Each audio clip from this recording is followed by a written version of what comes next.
29. El Marqués de Sade y la vía de la mano izquierda. Al hablar del sadismo hemos distinguido un sadismo aberrante en cuanto a necesidad en ciertos individuos neuróticos o tarados, de la crueldad como afrodisíaco psíquico especial que les resulta necesario para alcanzar la satisfacción sexual, y el sadismo comprendido como elemento natural del eros que puede activarse de forma particular para llevar las potencialidades de este más allá de los límites habituales. Sin embargo, hay que hacer otras distinciones. En primer lugar, hay que distinguir entre el sadismo de origen sexual y el sadismo en sentido amplio, en el que la referencia a la mujer y el sexo pueden no existir o pueden figurar tan solo de modo accesorio, al ser lo esencial la crueldad, el placer del mal y de la destrucción, tomados en sí mismos y en todas sus formas posibles. Deducir en cuanto a su origen este segundo sadismo del primero, o sea, de un fenómeno sexual, deducción corriente en algunas psicologías y sobre todo en el psicoanálisis, es algo que hay que considerar absolutamente infundado. Es más, el sadismo en sentido genérico entra en una categoría más amplia e importante que abarca fenómenos muy complejos que en última instancia se definen por una orientación existencial elemental. Para ilustrar este punto hay que desbrozar primero el camino, estableciendo primero otra distinción, oponiendo a unas experiencias que por liminales y problemáticas que puedan ser, conservan un carácter auténtico, la artificialidad propia de lo que por regla general hay que llamar perversión. Hay perversión cuando se experimenta placer al cometer ciertos actos simplemente porque según una moral determinada están considerados un mal o un pecado. El propio sadismo puede tomar esta forma. Algunas expresiones de Baudelaire son significativas a este respecto. Por ejemplo, dice: la voluptuosidad única y suprema del amor consiste en la certidumbre de hacer el mal, y el hombre y la mujer saben desde su nacimiento que donde reside toda voluptuosidad es en el mal. Todo lo que de perverso representa el decadentismo del siglo XIX tiene este carácter artificial. No es más que literatura y cerebralidad, pero es prácticamente una actitud de niño sentir placer por una cosa únicamente porque representa lo prohibido y porque el acto reviste el carácter de una transgresión.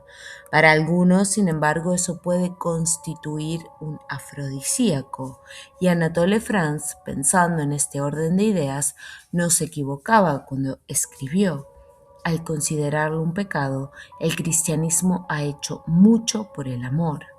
Incluso el decorado blasfemo de las misas negras y el satanismo, tal como lo ha concebido el gran público gracias a obras como la de Huysmans, entra en ese campo. Es precisamente el marco del decadentismo. Se trata pues de medir con el mismo rasero el sadismo tomado en sentido general del que hablábamos antes. Por eso nos referiremos a quien dio su nombre a esta tendencia, al divino marqués Alphonse Francois Donatien de Sade, 1740-1814. Considerando la persona, hay varias cosas que pueden hacernos pensar que su sadismo presentaba esencialmente un carácter de simple perversión intelectual.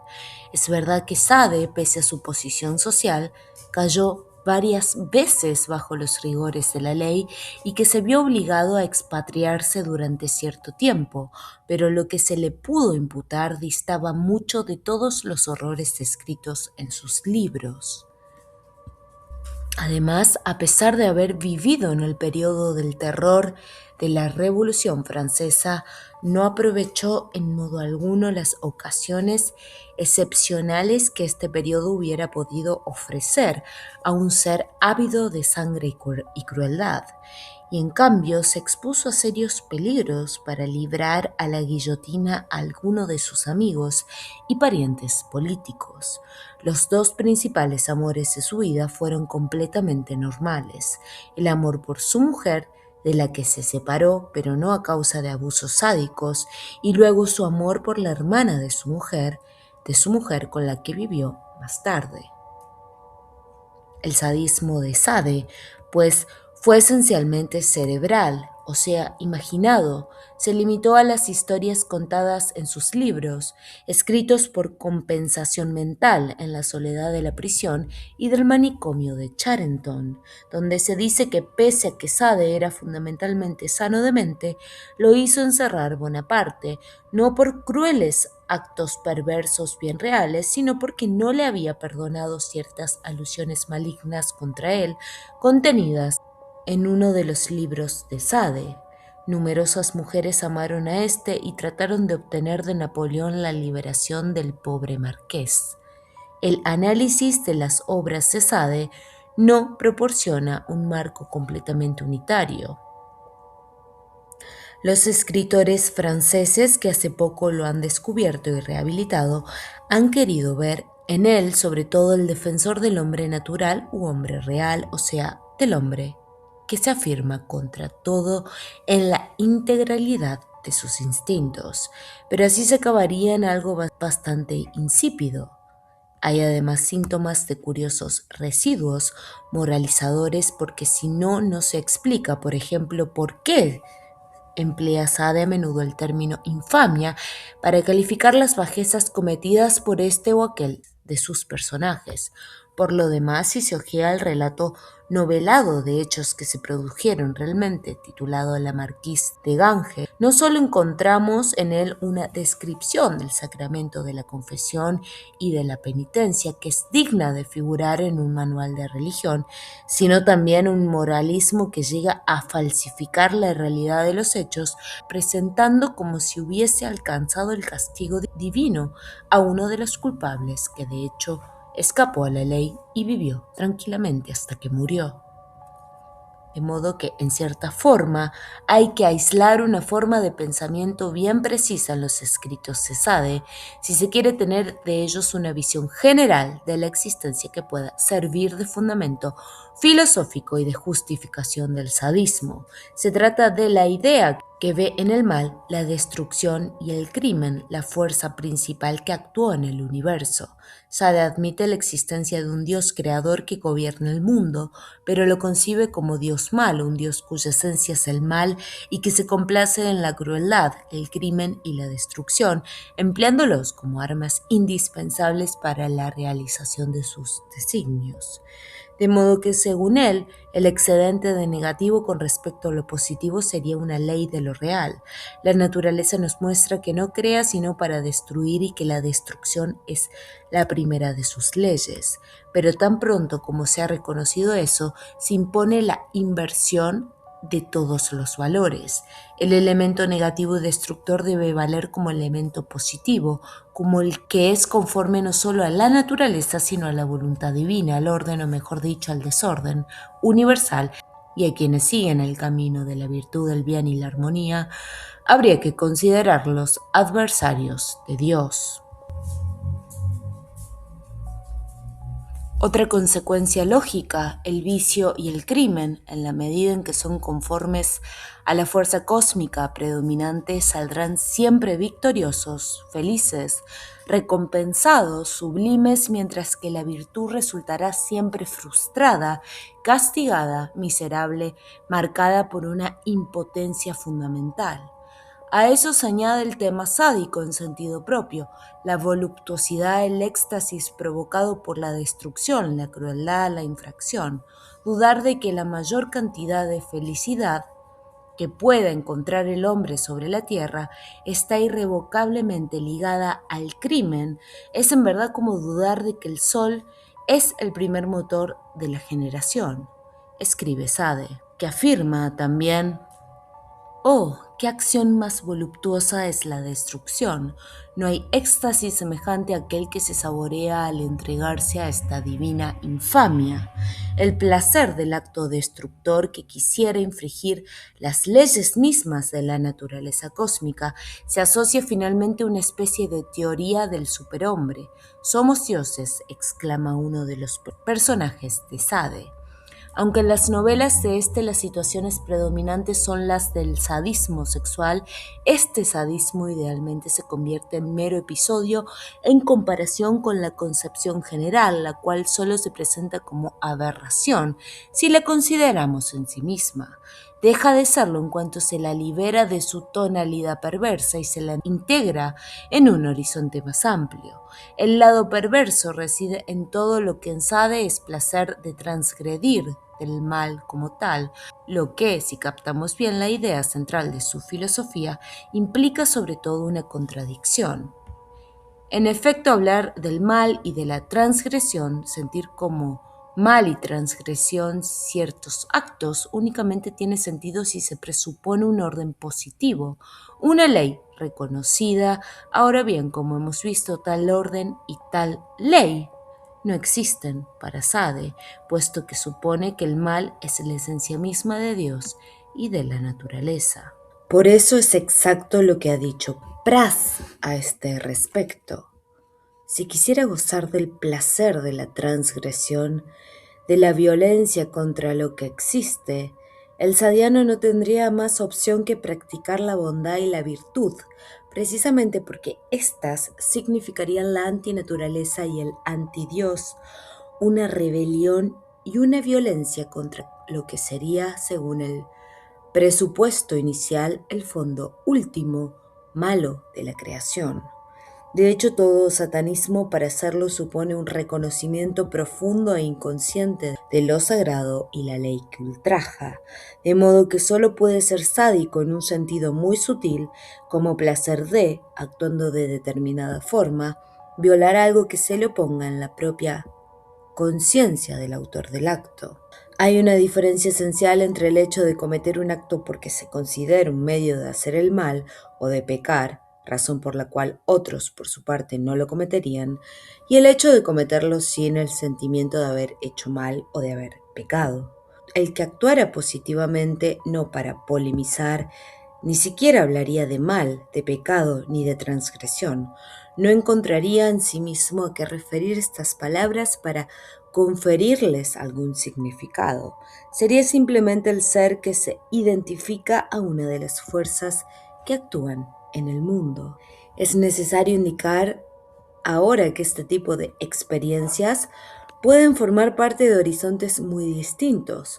Lo haremos volviendo a hablar sobre lo que hemos dicho a propósito de la metafísica del dolor.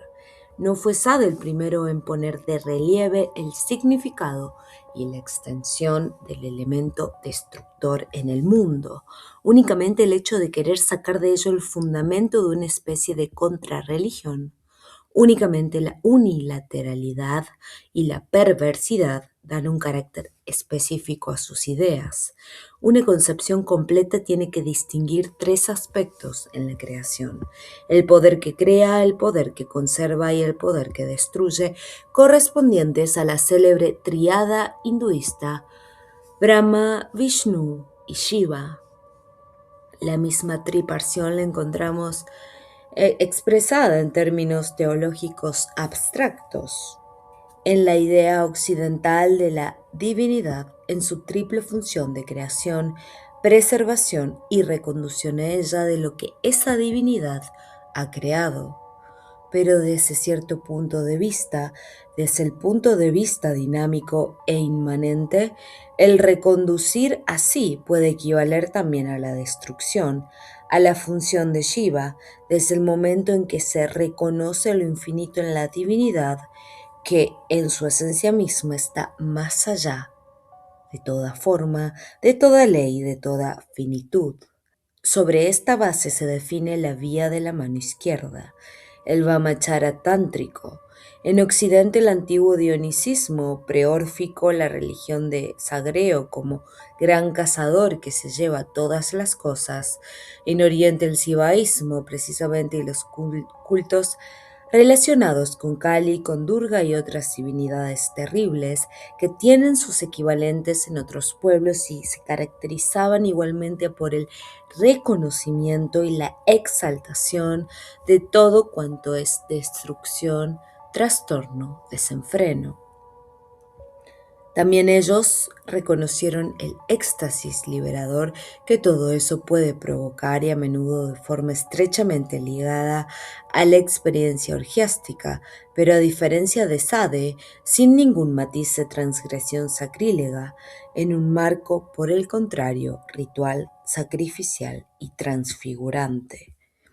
En un texto célebre, la Bhagavad Gita, que en la India tiene la importancia y la popularidad que en Occidente puede tener la Biblia, encontramos el fundamento de la vía de la mano izquierda precisamente expresado en términos rigurosamente metafísicos y teológicos. Se dice en ella que la divinidad, en su forma suprema, su forma universal, revelada por un instante al guerrero Arjuna en virtud de un privilegio especial, no puede ser sino lo infinito y que lo infinito no puede sino provocar la crisis, la destrucción, la fractura de todo cuanto tiene carácter finito, condicional, mortal. Igual que un voltaje demasiado alto que tiene un efecto fulminante en el circuito en el que se introduce. En esta óptica se dice que el tiempo entendido como fuerza que altera y destruye encarna en cierta forma ese aspecto de la divinidad en cuanto a trascendencia. Por consiguiente, la realidad suprema, la grandeza aterradora que alcanza más allá de toda manifestación, puede revelarse precisamente en el momento de toda crisis destructora. Es interesante destacar que en la Bhagavad Gita este punto de vista no se adopta para justificar el mal ni la perversidad, sino para dar ratificación metafísica al heroísmo del guerrero contra toda forma de humanitarismo o sentimentalismo. Dios en persona exhorta al guerrero Arjuna a combatir sin vacilar y a matar. Los que tú mates ya están muertos en mí, sé tú tan solo el instrumento.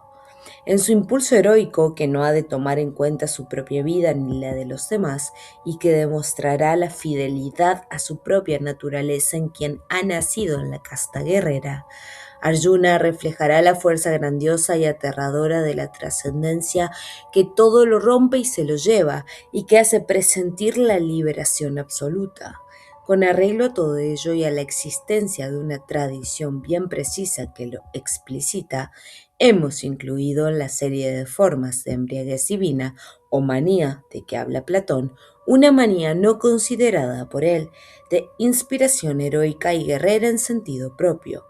Hay que considerar, finalmente, que ese estado de exaltación activa y transfigurante se manifestaba de manera fulminante en los momentos culminantes de la experiencia sacrificial, en los ejecutantes de los sacrificios sangrientos, sobre todo cuando se trataba de sacrificios llevados a cabo en honor de las divinidades o aspectos de las divinidades terribles como las que hemos citado. Una última huella de esta tradición la encontramos en Novalis. Ya hemos dicho que este poeta intuyó el fenómeno de trascendencia que puede ocultarse en el sufrimiento e incluso en la enfermedad. Según Novalis, con el mal aparece en la naturaleza la libertad y lo arbitrario. Dice, cuando el hombre quiso convertirse en Dios, pecó. La causa de la caducidad, de la inestabilidad y de la muerte habría que buscarla en el espíritu, en el hecho de que el espíritu esté vinculado con la naturaleza común más allá de la naturaleza, una fuerza trascendente que deja sin efecto la finitud y lo condicionado. Estos fenómenos negativos pues no demuestran el poder de la naturaleza sobre el espíritu, sino más bien el poder del espíritu sobre la naturaleza. El proceso de la historia es una combustión, afirma Novalis, y la muerte puede incluso representar el límite positivo de esta trascendencia de una vida más allá de la vida. También pueden citarse estas palabras de Schlegel: el sentido de la creación divina solo se revela en el entusiasmo de la destrucción. La vida eterna solo fulgura en medio de la muerte. Pero son referencias que tienen algo de oscuro debido a la ausencia en Novalis de vinculación a una tradición orientada conforme a la vía de la mano izquierda. Por eso en él todo queda en el plano de las simples intuiciones filosóficas, sin contrapartida práctica. En el Divino Marqués, en Sade, por otra parte, ya no hay nada de divino, y los lejanos reflejos de esa peligrosa sabiduría están deformados y satanizados al máximo, incluso allí donde parece haber tenido sobre todo la intuición de la destrucción de todo límite, no celebra más que una especie de sobrehumanismo tenebroso y privado de luz. Algunos comentaristas modernos, como Georges Bataille o Maurice Blanchot, no han sabido hablar más que de una soledad soberana a propósito del hombre sadiano que lleva inexorablemente al paroxismo todo cuanto es violencia y destrucción. Eso no quita que sea significativa la conexión específica que Sade establece entre la mística de la negación o de la destrucción y la esfera sexual.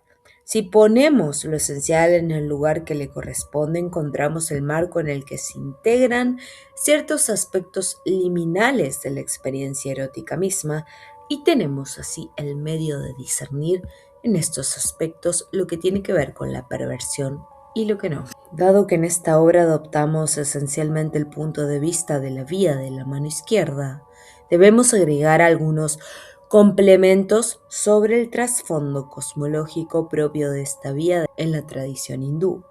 El punto de partida lo constituye la doctrina referente al desarrollo cíclico de la manifestación, que se supone que comprende dos fases o aspectos esenciales: el Pravriti Marga y el Nivriti Marga. La primera fase es aquella en la que el espíritu absoluto conoce la determinación, la finitud se liga a formas y a limitaciones, nombre y forma, namarupa, que son las visibles en todas las cosas y todos los seres que nos rodean. Este proceso se desarrolla hasta cierto límite, tras lo cual se invierte la dirección y da paso a la segunda fase, el Nivriti Marga, en el sentido de un regreso, de rechazo de todo lo finito, formado y manifestado, de una ruptura de relación identificativa del espíritu con la manifestación, relación propia de la fase anterior. Brahma y Vishnu, entendido el uno como el dios que crea y el otro como el dios que conserva, dominan durante el Pravriti Marga, pero es Shiva quien rige el Nivriti Marga. En el plano de las orientaciones, de las vocaciones profundas y de las actitudes, la vía de la mano derecha, Dakshinachara, está relacionada con la primera fase y la vía de la mano izquierda, Vamachara, con la segunda. Al aspecto creador, positivo y conservador de la manifestación le corresponden leyes, normas y cultos bien precisos. Su ética es la de la fidelidad a la naturaleza propia, Svadharma, en el marco de la tradición. En la segunda fase se expresa el camino opuesto, el desprendimiento, el rechazo de todo eso.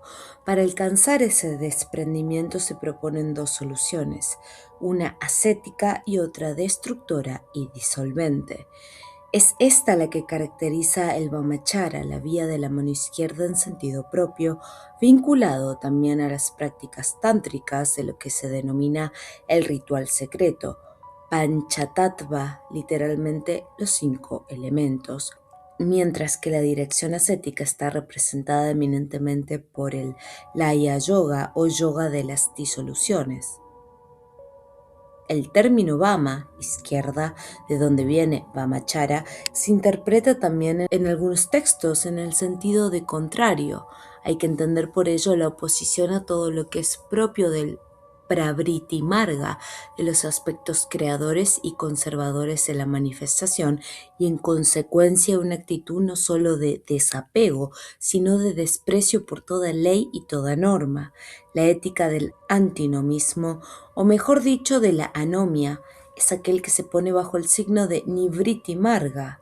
Técnicamente, el método indicado por los maestros de esta vía consiste en utilizar las fuerzas de Pravriti, las fuerzas de la fase positiva y constriñente de la manifestación, de forma que se vuelvan autodisolventes.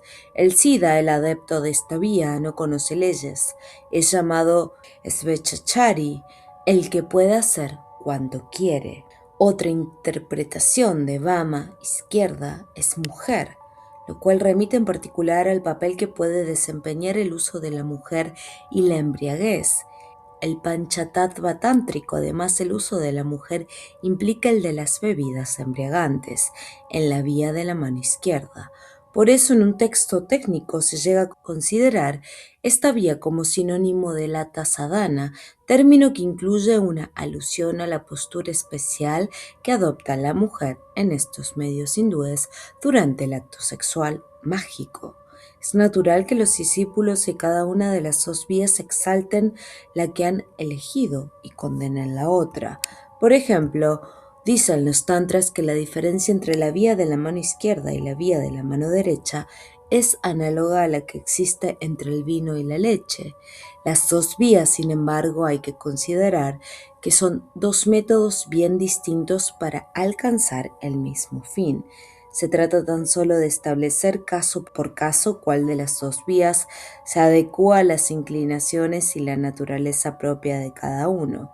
A este respecto, Woodruff observa con razón que en vez de decir eso está mal, habría que decir eso no corresponde conmigo, y en vez de decir eso está bien, habría que decir eso corresponde conmigo, lo cual corresponde a la máxima antigua non licet omnibus citeram adire. Por último, es conveniente destacar que la vía de la mano izquierda también puede permanecer en el plano general indicado por la Bhagavad Gita, donde se trata particularmente de la vía del guerrero, pero sin ninguna referencia sexual ni orgiástica.